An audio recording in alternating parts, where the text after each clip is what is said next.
Welcome to the Cultural Human Resources Council Respectful Workplaces in the Arts training video on workplace harassment. This approximate 30-minute training video has been produced as a resource for employers to become familiar with their obligations with respect to workplace harassment and workplace sexual harassment. In this video, the term employer includes not-for-profit boards and arts organizations. The term cultural workers includes individuals who may be referred to as employees, self-employed artists, contractors, and volunteers. The objective of this video is to identify situations leaders and boards of directors of cultural organizations may encounter and to equip them with practical takeaways and best practices to prevent harassment or to fulfill their obligations should complaints and/or incidents occur. For a resource setting out the legislative obligations employers and cultural workers may have with respect to workplace harassment, we invite you to also view the Cultural Human Resources Council Respectful Workplaces in the Arts webcast on harassment for your home province. This is available, along with other resources, at respectfulartsworkplaces.ca. This video will present 4 scenarios dealing with different situations in which workplace harassment and workplace sexual harassment may occur. Each scenario has been designed to focus on 3 distinct issues that could create harassment-related obligations for employers. After each scenario, we will identify the key issues the scenario deals with, explore where employers typically mishandle these situations, and recommend best practices for addressing each type of situation. To minimize repetition, the scenarios will each focus on the specific issues, challenges, and the key takeaways they have been created to highlight and reinforce. Recognizing that there will be some overlap among the scenarios, at the end of the video, we will provide general considerations for employers along with a questionnaire to reinforce the intended takeaways.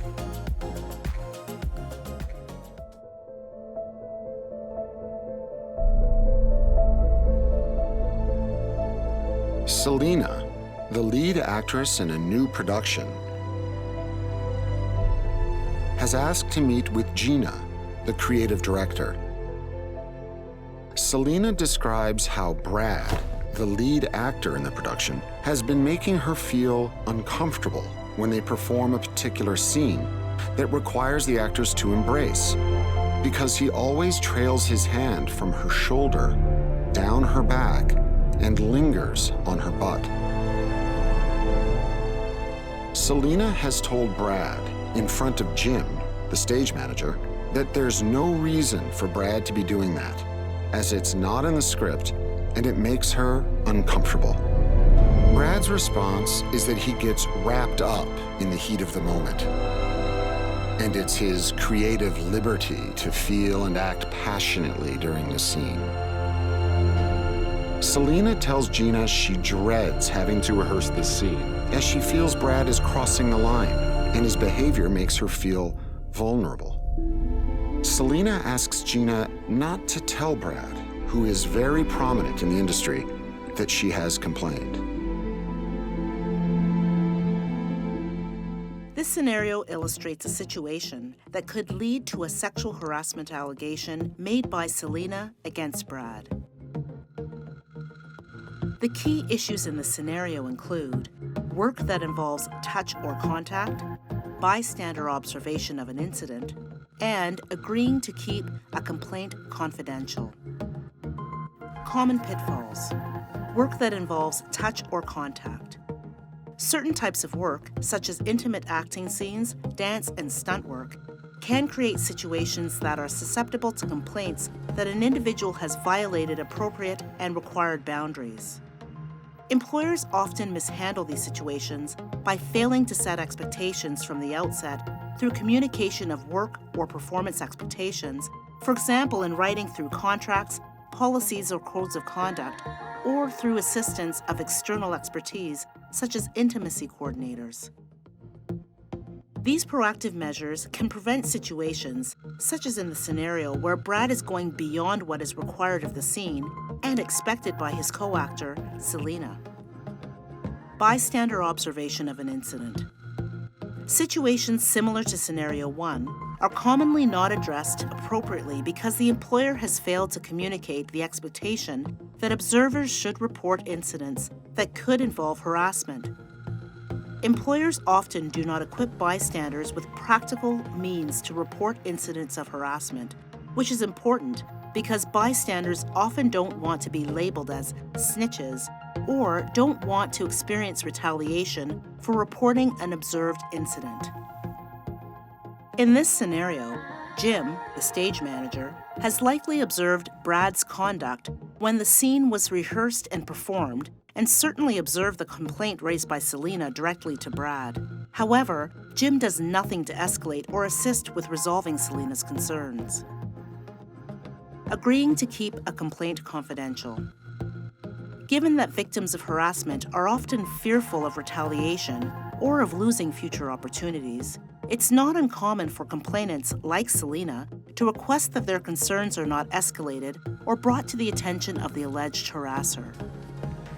This is particularly the case where the perpetrator is considered to have authority or influence, similar to Brad, who is prominent in the industry.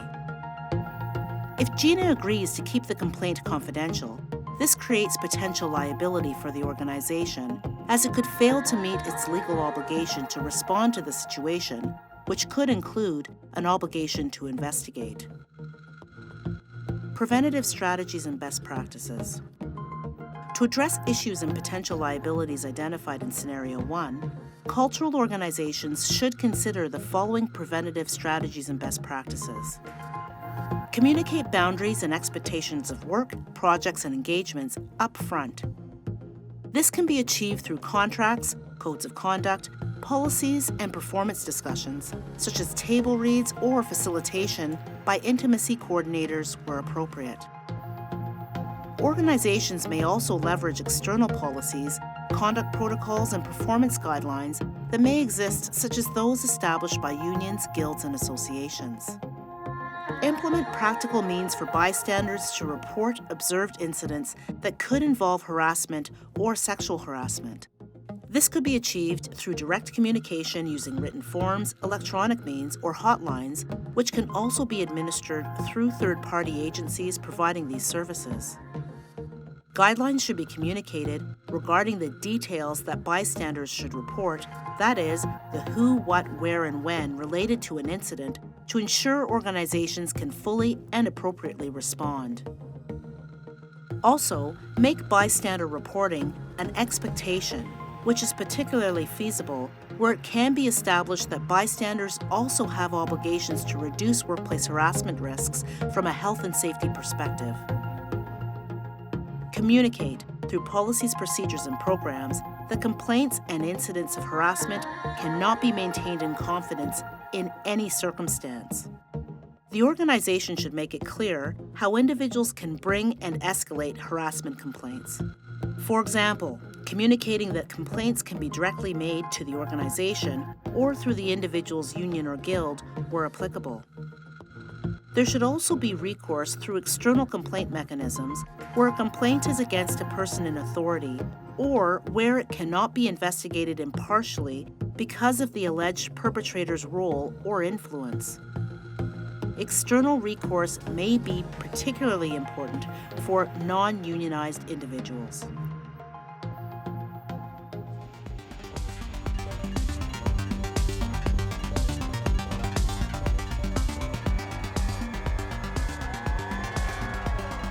After wrapping up recording a music video for her latest single, Stella, a popular solo artist notorious for her diva behavior, joins the dancers and crew, who the director, Kelly, has taken out for drinks at a bar to celebrate. When entering the bar, Stella stumbles and runs into one of the dancers, Juan. Even though the stumble was not Juan's fault, Stella yells and swears at him. "Go back to where you came from." Later, Juan is sitting at a table with Kelly, and they are scrolling through some photos of the video shoot that have been posted on social media. Juan notices a picture that includes him, which Stella has just commented on, saying, "This guy is useless. He should be sent back to where he came from." Juan shows Kelly the post, who tells Juan, drink up and forget about it. We're here to have fun. We should be celebrating.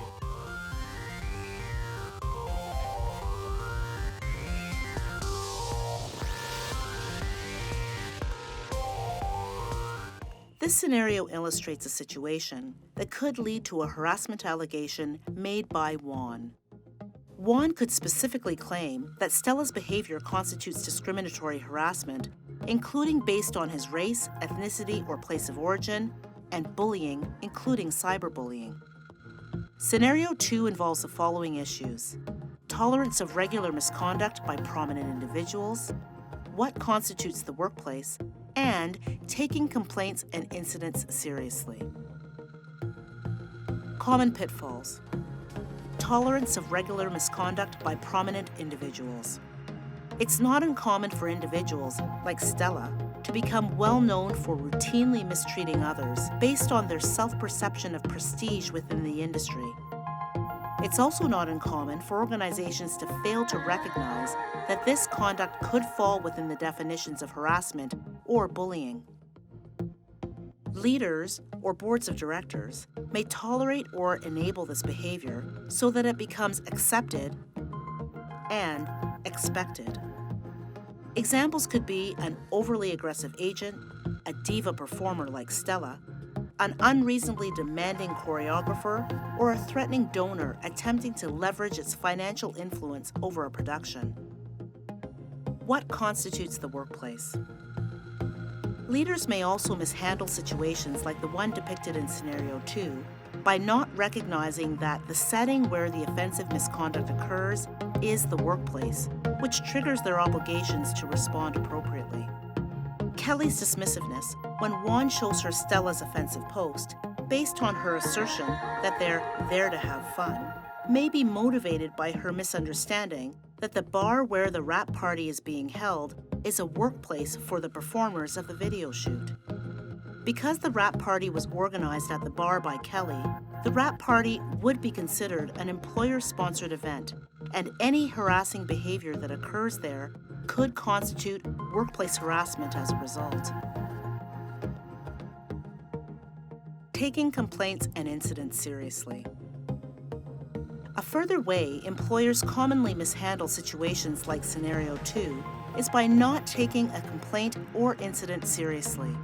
As a dancer, likely seeking future opportunities in his discipline, Juan may not only be offended by Stella's post, but, given the reach of social media, he may have genuine concerns about how it may affect his reputation. It's likely that, by showing Kelly, the director, Juan expects her to take action in response.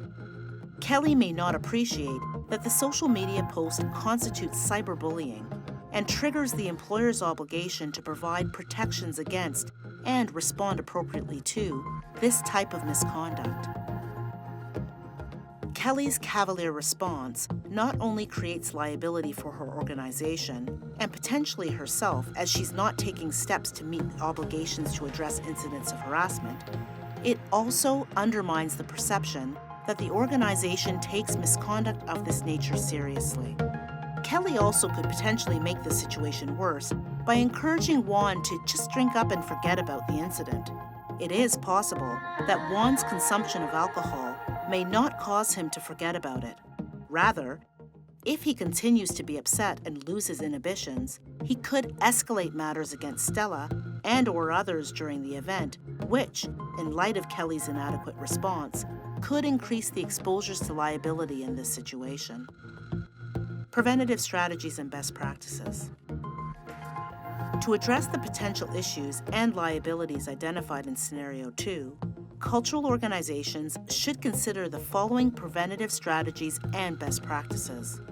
Similar to the preventative strategies identified in Scenario 1, establish conduct expectations proactively and practically through verbal and written means, and do not condone behaviors that could constitute harassment against others. While there is often the temptation to condone the misconduct of someone who is prominent in the industry or a particular artistic discipline, and dismiss this conduct as, that's just how they are, this can lead to serious liability for organizations. If necessary, leverage the reality that organizations have significant obligations to protect individuals against workplace harassment, and on this basis, offensive misconduct cannot and will not be tolerated. Consider whether a situation may be occurring in the workplace. A workplace is defined more broadly than organizations may expect. A workplace can include a theater, a rehearsal space, an installation venue, a gala, after-work social events involving colleagues, post-performance feedback over drinks at a bar, and so on. Even if harassing behavior takes place outside of the workplace, employers may be able to hold cultural workers responsible for inappropriate off-duty conduct that harms or has the potential to harm the employer's reputation. Do not consider social media and cyberbullying to be beyond the scope of workplace harassment. Cyberbullying on social media can constitute workplace harassment. Even if the comment is not posted from the workplace, cyberbullying outside of working hours can constitute workplace harassment that should be addressed by the organization.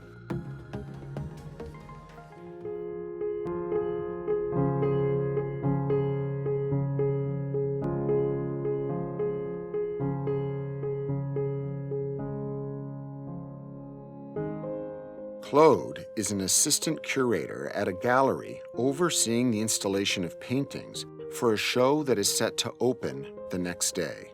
The installation contractor, Xavier, is known to be the best in the business, and the gallery often uses him, especially on complicated or time-sensitive installations. While he is setting up the lighting, Xavier starts complaining to Marie, the curator, about the installation plan.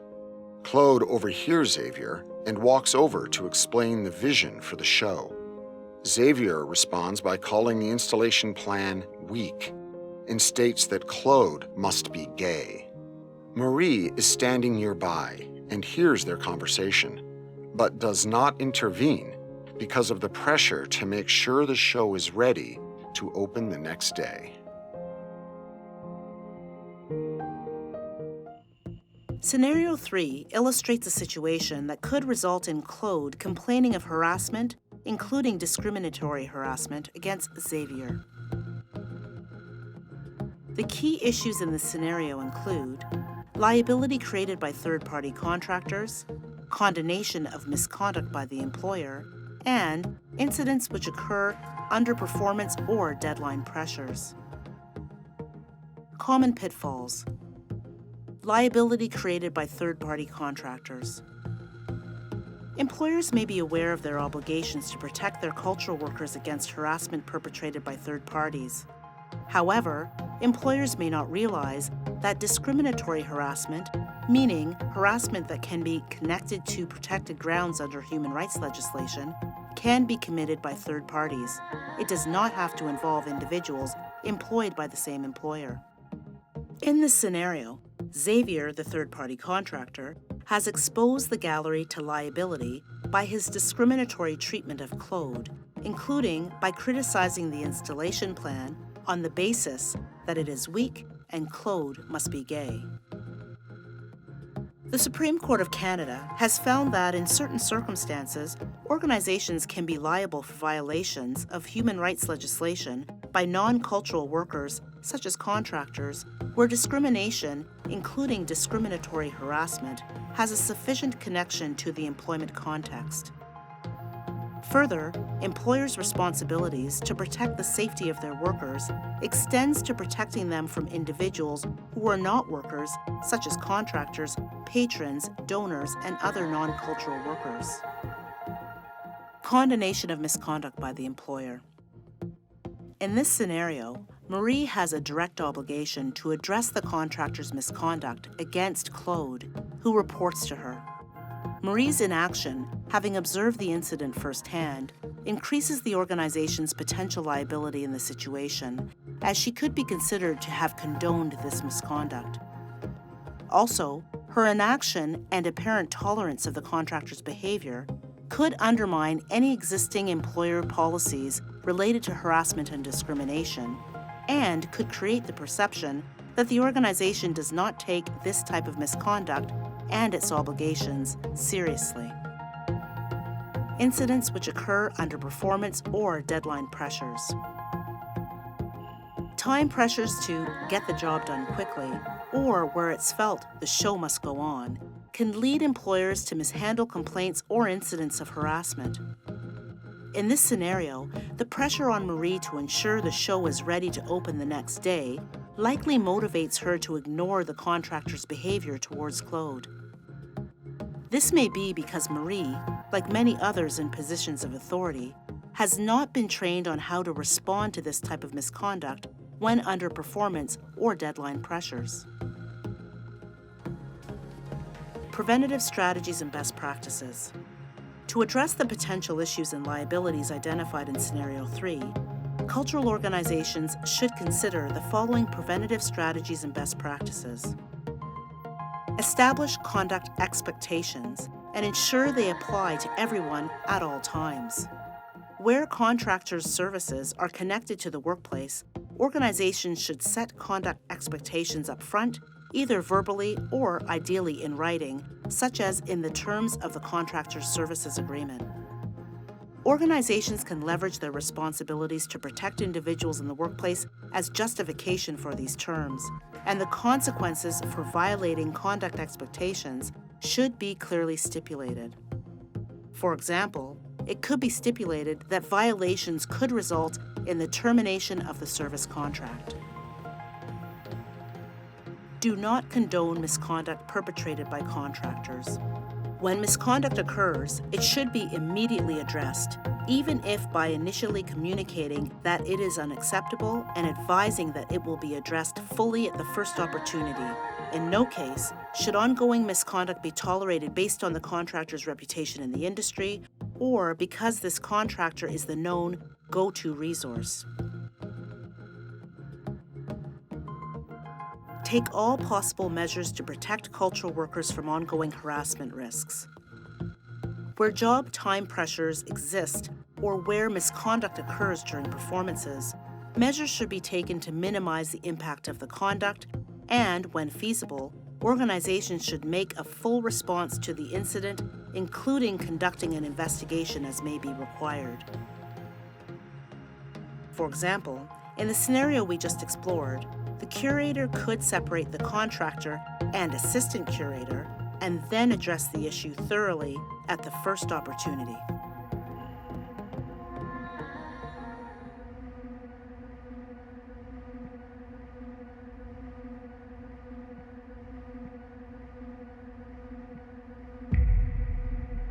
Jeffrey, a literary agent, is working on some final details, organizing tomorrow's lecture and book signing for his most prominent client, Michael. As Jeffrey is working, Michael calls him and says he wants to discuss the logistics for the book signing the next day. He asks Jeffrey to meet him at his hotel suite. Jeffrey goes to Michael's suite. Michael opens the door, wearing only a robe. Michael offers Jeffrey a drink. Jeffrey accepts the drink and sits on the sofa. Jeffrey asks Michael what he wants to discuss about the book signing. Michael sits beside Jeffrey and begins complimenting his looks and making suggestive comments. Jeffrey is uncomfortable, but doesn't feel that he can leave. This scenario illustrates a situation that could result in Jeffrey claiming that he has been sexually harassed by Michael. The key issues in this scenario include abuse of power, reluctant reporting, and what constitutes the workplace.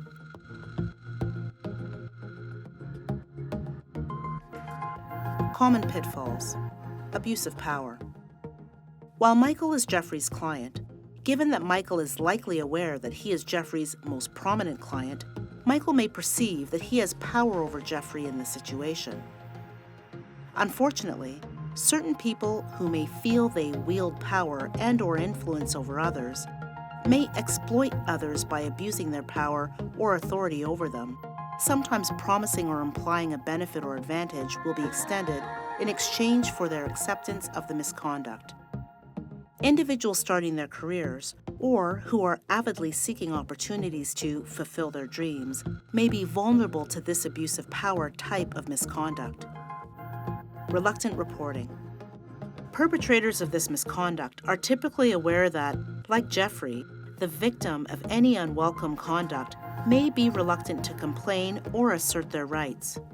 This may occur even where conduct expectations may exist or where there are requirements to have others present, for example, an equity representative, in situations that make them vulnerable to being mistreated or harassed by someone in a position of authority or influence. What constitutes the workplace? Again, like in scenario 2, employers may fail to recognize that, given the requirements of Jeffrey's role, Michael's hotel suite could be considered a workplace, which could result in liability for this misconduct if it's proven that proper steps were not taken or enforced to assure Jeffrey's safety. Preventative strategies and best practices. To address the potential issues and liabilities identified in Scenario 4, cultural organizations should consider the following preventative strategies and best practices. Employers should ensure cultural workers understand their roles and responsibilities when they experience or witness harassment. Cultural workers should be encouraged to come forward with concerns and informed that they should do so because they have the responsibility to act in the best interest of their own safety and that of others. Further, employers should ensure that they practice what their policies state and make sincere efforts to address issues so that cultural workers are more likely to come forward. Consider how to increase reporting of incidents. Part of this involves setting expectations in policies, protocols, and codes of conduct, for example, to ensure cultural workers understand how and to whom to report issues. Organizations and boards may consider engaging a third-party agency to accept complaints on the organization's behalf. This increases the likelihood that cultural workers will be comfortable coming forward with an issue that they may not want to raise internally, particularly where they are not represented by a union or guild. Proactively identify where issues, similar to the situation in Scenario 4, could arise, such as where work requires overnight travel, where there may be a power imbalance between the parties working on a project, where cultural workers may be required to work alone or in isolation, or where, by practice or convention, individuals may be required to meet one-on-one with people in authority to discuss work or performance requirements.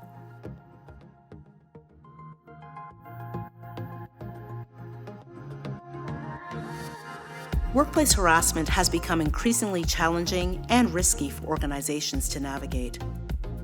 Public awareness of high-profile cases, Me Too and Time's Up movement activity, enhanced legislative protections, and expanded worker entitlements have emboldened those experiencing and observing this type of workplace misconduct to bring incidents and complaints forward. Given the changes in the legal and social climates and the rise in workplace complaints and incidents, it is critical for arts organizations, large and small, for-profit and not-for-profit, and their cultural workers to understand how to proactively contain this type of misconduct and to ensure they are aware of their obligations. Organizations should also strive to achieve more than mere baseline compliance when it comes to their workplace harassment obligations. Ensuring safe workplaces boosts productivity and quality of projects, performances, and productions. Also, not making efforts to foster respectful working environments or taking workplace harassment seriously could have public consequences. Individuals observing or experiencing this type of mistreatment may escalate to external authorities, such as human rights tribunals, or resort to social media shaming, which could result in serious reputational consequences for cultural organizations and their leaders. Thank you for viewing this Respectful Workplaces in the Arts training video on workplace harassment. Please note that the content is not intended to be legal advice. Should you face situations similar to the ones discussed, you should assess them on a case-by-case basis and seek advice as necessary. To maximize your familiarity with the content and key takeaways, please take a few minutes to participate in the quiz that will conclude this session. For further information on the topics discussed during this training video, please visit respectfulartsworkplaces.ca.